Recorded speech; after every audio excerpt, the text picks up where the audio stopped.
Kuidas kriisiolukord enda kasuks pöörata? Vol 1. Minu nimi on Roland Toko, olen Eduakadeemia üks asutajatest.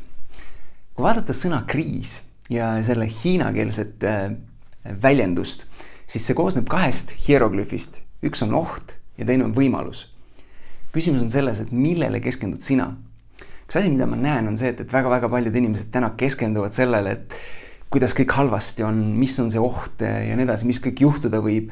Ja loomulikult sellele tuleb ka tähelepanu pöörata, aga samal ajal, kui me teame, et iga sellise ohuga, iga kriisiga kaasneb ka võimalus, siis minu esimene küsimus, kui kogu see olukord käima läks, oli see, et kus on võimalus. Ma olin sellel hetkel tegelikult Ugandas ja ma hakkasin seal vaatama, et okei, ma olen siin mõnda aega veel, kuidas seda olukorda siin saab kasutada võimalusena. Ja üks asi, mida ma olen aru saanud, on see, et inimesed ei näe võimalusi, mis on enda ümber tihtilugu ja tihtilugu sellepärast, et nad ei hinda neid asju, mis nende ümber on. Ja üks asi, mis ma nägin Ugandas, oli see, et seal on imeline ilm ja imeline kliima toidu kasvatamiseks. Ja nad saavad 3 korda aastas võtta saaki, see on suurepärane kliima, kus seda teha, aga nad ise ei hinda seda, nad ise ei näe seda. Ja mina nägin seda võimalusena, et teades, et see kriisiolukord võib minna veel hullemaks ja üha olulisemaks võib saada see, et kus toitu kätte saada, siis mina nägin seda kui võimalust ja hakkasin seda seal edasi uurima.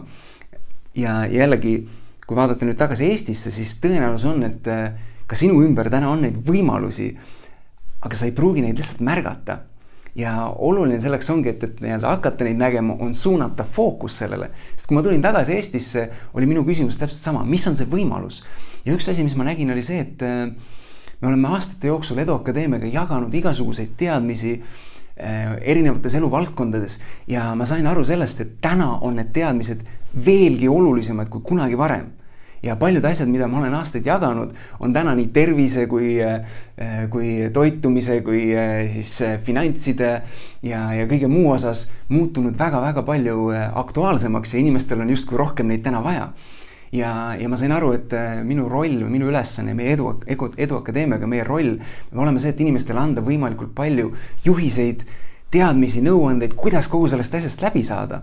Ja seetõttu me alustasime selle videoseeriaga. Nii et jällegi see on võimalus, mida muidu, kui seda kriisi ei oleks tulnud, võib-olla sellisel kujul oleks välja tulnud.